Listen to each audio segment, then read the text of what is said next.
Sebelum kita mulai, siapkan mental kalian. Karena apa yang akan kalian dengar adalah spoiler yang bisa mengguncang langit dan bumi.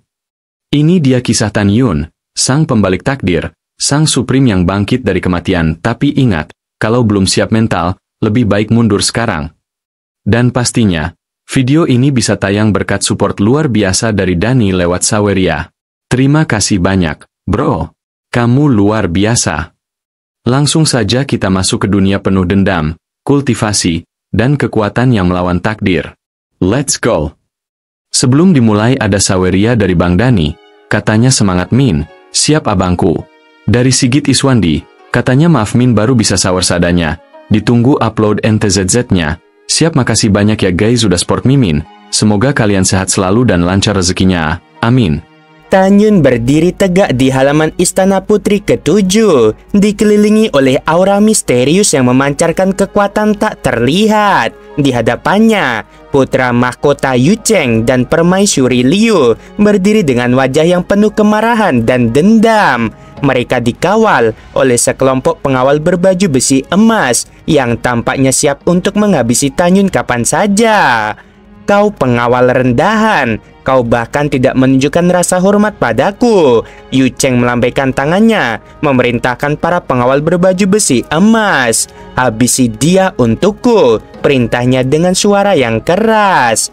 Namun, sebelum para pengawal itu bisa bergerak, Dao King, seorang guru besar yang bijaksana, melangkah maju dan mengeluarkan suara yang dalam dan berwibawa.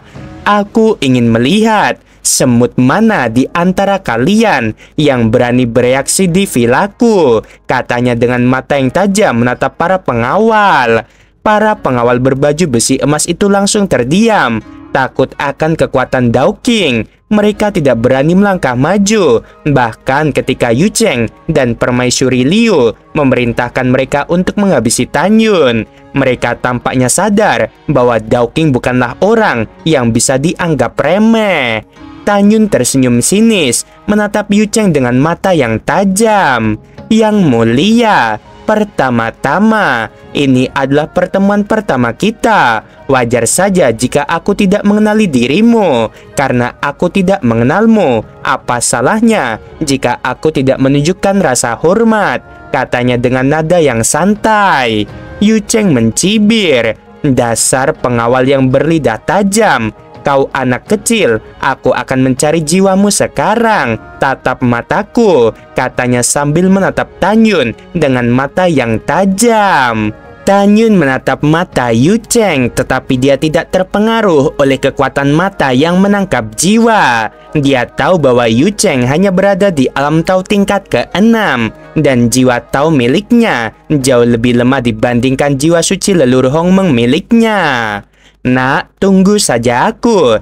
Cepat atau lambat, aku akan mempertemukanmu dan permaisuri Liu yang kejam dengan Yunyi dan Yusan. Tan Yun berkata dengan nada yang dingin. Yu Cheng mengeluarkan pedang ajaib, menatap Tan Yun dengan mata yang penuh kemarahan. Apakah kamu dan putri ke-7 telah bersama sejak kamu memasuki makam pemakan surga? Apakah kamu dan putri ke-7 menghabisi putri ke-3 dan pangeran ke-5? Tanya Yu Cheng dengan suara yang keras. Tan Yun menjawab dengan tenang.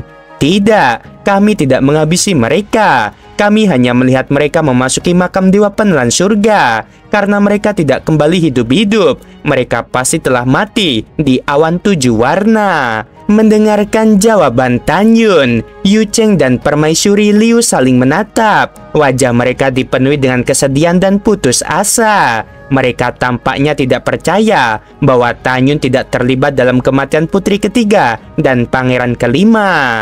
Cenger, tampaknya bukan Jalang dan pengawalnya yang menghabisi mereka. Permaisuri Liu berkata dengan suara yang lemah. Yu Cheng mengangguk. Baiklah ibu, aku akan mencari tahu siapa yang menghabisi mereka. Mereka akhirnya pergi, meninggalkan Tan Yun dan Dao King di halaman Istana Putri ke-7. Dao King menatap Tan Yun dengan mata yang bijaksana. Kamu telah melewati ujian yang sulit, Tan Yun. Kau telah menunjukkan kekuatan dan kecerdasanmu, katanya dengan suara yang hangat. Tan Yun tersenyum, merasa lega dan percaya diri. Terima kasih Guru Besar Dao King. Aku tidak akan pernah melupakan bantuanmu, katanya dengan hati yang tulus. Setelah kepergian ibu dan anak itu dari rumah putri ketujuh, suasana terasa jauh lebih ringan. Yunsi menepuk dadanya, lalu menghembuskan napas lega sambil tersenyum canggung. Aku sangat takut tadi, gumamnya lirih. Kupikir kau akan dikendalikan oleh Yu Cheng. Tan-Yun hanya tersenyum tipis, namun di balik ketenangannya, sorot matanya menyiratkan niat membunuh yang begitu dalam. Permaisuri Liu dan putra mahkota ingin menghabisiku hari ini, ucapnya datar. Aku akan menghabisi mereka besok. Ucapan itu membuat senyum di wajah Yunsi membeku. Perlahan, ia menggigit bibirnya, lalu berkata dengan suara rendah, "Jika kamu menghabisi putra mahkota, aku akan menghabisi permaisuri Liu dengan tanganku sendiri. Aku harus membalas dendam untuk ibuku." Tan-Yun menatapnya lalu mengangguk. Tak lama, Daokun menghampiri dengan ekspresi cemas. "Yuner, bagaimana keadaan kepala istana?" "Jangan khawatir," jawab Tan-Yun. "Api jantungnya sudah berhasil ditekan. Tubuhnya memang sangat lemah dan sekarang ia koma, tapi dia akan segera sadar." Belum sempat Daokun menanggapi, dari dalam pavilion terdengar suara lemah namun penuh perasaan. "Tan-Yun, jangan pergi, jangan tinggalkan aku." Daokun menoleh cepat. "Yuner, kepala istana memanggilmu." Tan-Yun tidak menjawab, hanya mengangguk dan segera melangkah masuk ke dalam pavilion. Dari luar, Yunsi hanya bisa melihat punggung Tan-Yun yang menghilang di balik pintu. Entah mengapa dadanya terasa sesak. "Aku juga ingin melihatnya," ujarnya pelan dan hendak melangkah. Namun Daokun segera menghalangi jalannya, lalu menunduk hormat. "Putri ketujuh, mohon tunggu di sini sejenak. Hubungan antara Yuner dan kepala istana bukan sekadar guru dan murid, mereka sangat dekat. Aku rasa dia tidak ingin diganggu oleh orang luar." Yunsi menunduk, bibir merahnya mengerucut.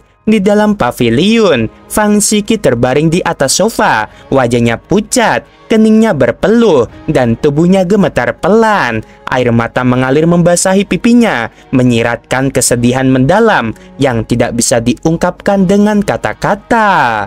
"Tan-Yun, jangan pergi," ia merintih lirih dalam mimpinya. Suara patah hati terdengar jelas di setiap desahannya.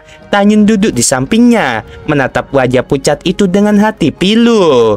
"Xiki," bisiknya, "bagaimana mungkin aku pantas menyakitimu sebesar ini?" Tangannya terangkat hendak menyeka air mata di wajah Fang Xiki, tapi ia ragu. Namun sebelum tangannya menjauh, jari-jari Fang Xiki yang gemetar mencengkram pergelangan tangannya. Ia terisak lagi. "Tan-Yun, aku tidak ingin menikah dengan Kaisar Shizo.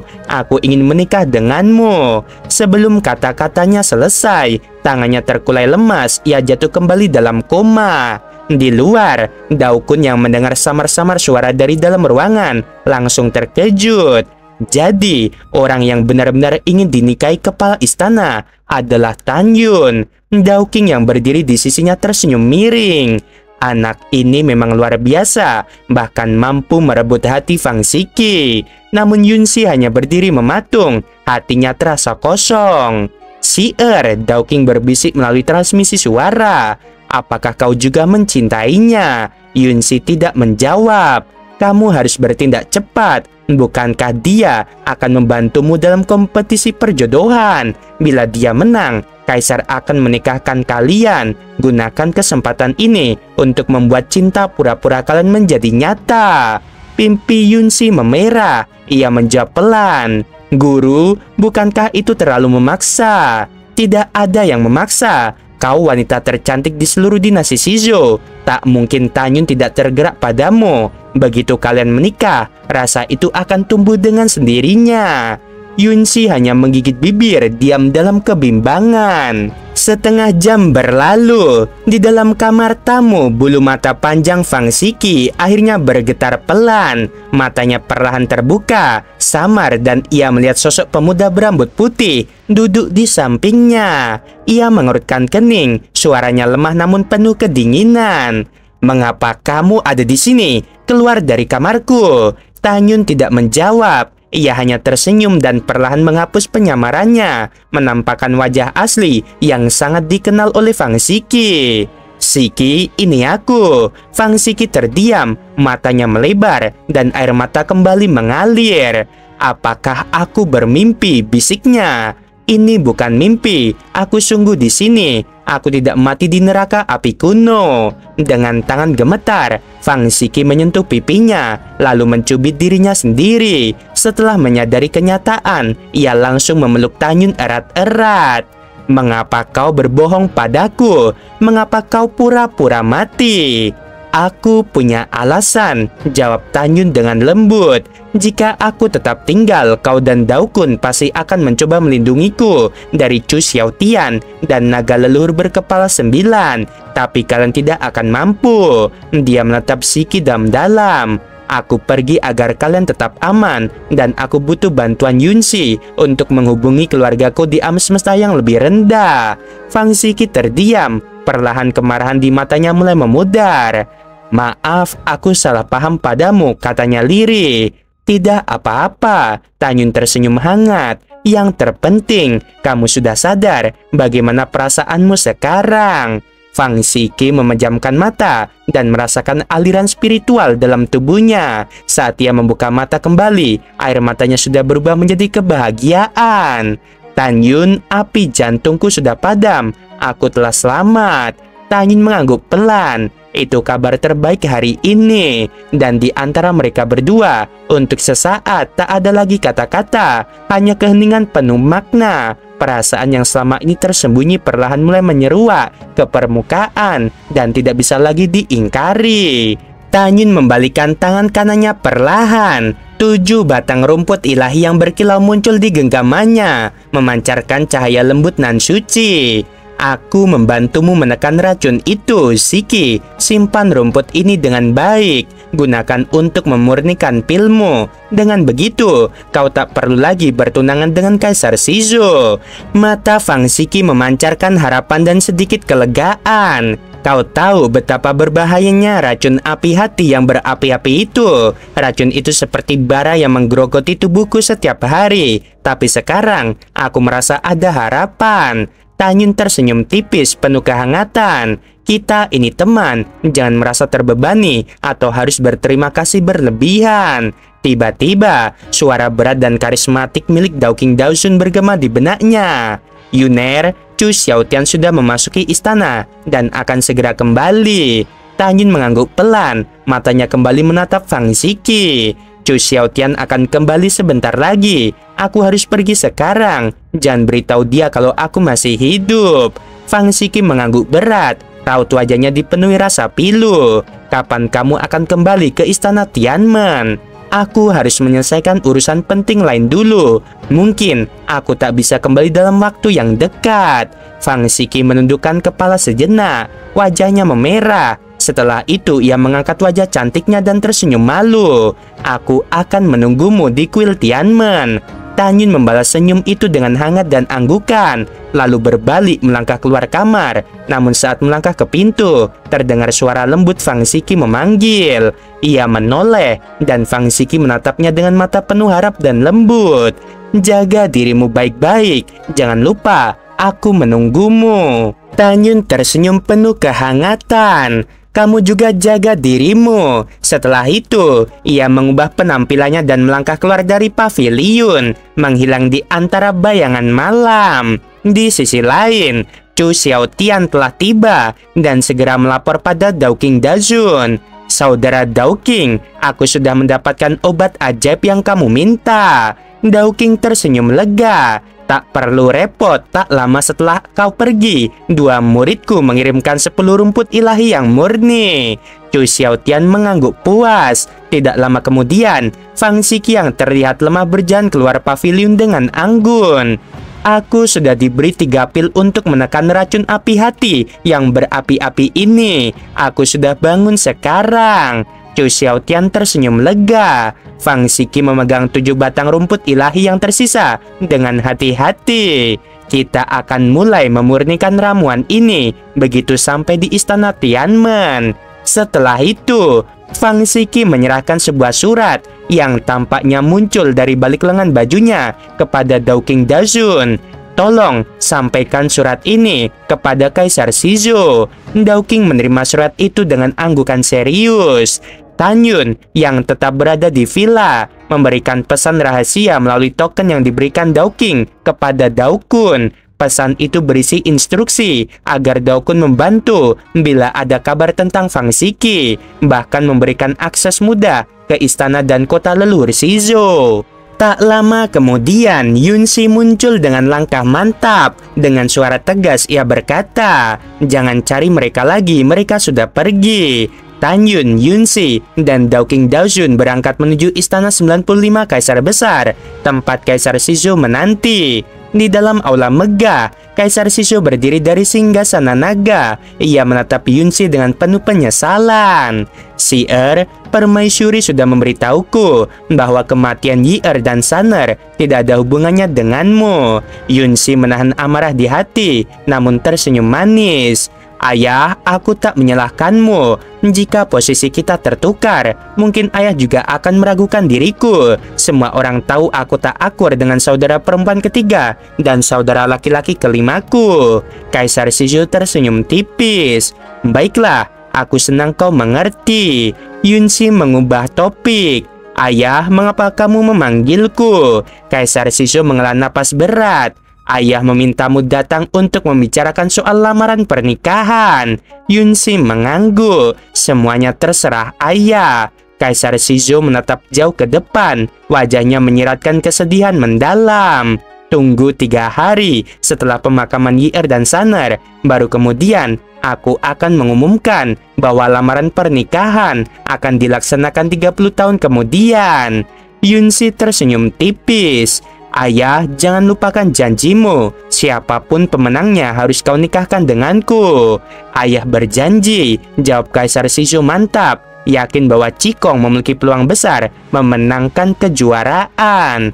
Setelah Yunsi dan Dowking Dazun meninggalkan aula, Kaisar Shizou membuka surat dari Fang Shiki. Wajahnya seketika berubah merah dan matanya menyala dengan kemarahan. "Fang Shiki, kau bahkan tidak menyapaku sebelum pergi. Tunggu saja, aku akan menangkapmu dan istana Tianmen." Kemarahannya menggelegak, namun ia segera mengalihkan perhatian untuk menghibur permaisuri Liu.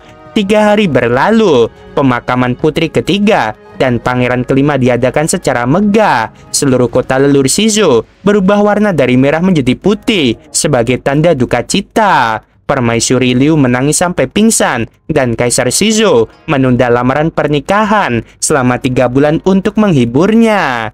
Setelah masa berkabung berlalu, Kaisar Shizou mengeluarkan dekrit resmi tentang kompetisi pernikahan yang akan digelar 30 tahun kemudian. Kabar ini mengguncang dinasti Shizou. Menikahi putri ke-7 adalah impian setiap pria muda berbakat. Dalam waktu 3 bulan, lebih dari 50 juta pelamar dari jenius muda di kota-kota besar di seluruh negara mendaftar untuk berlomba memperebutkan hati Yunsi. Kesempatan emas ini adalah pintu gerbang menuju kejayaan dan kekuasaan. Menjadi menantu Kaisar Shizou berarti melangkah menuju surga dunia fana.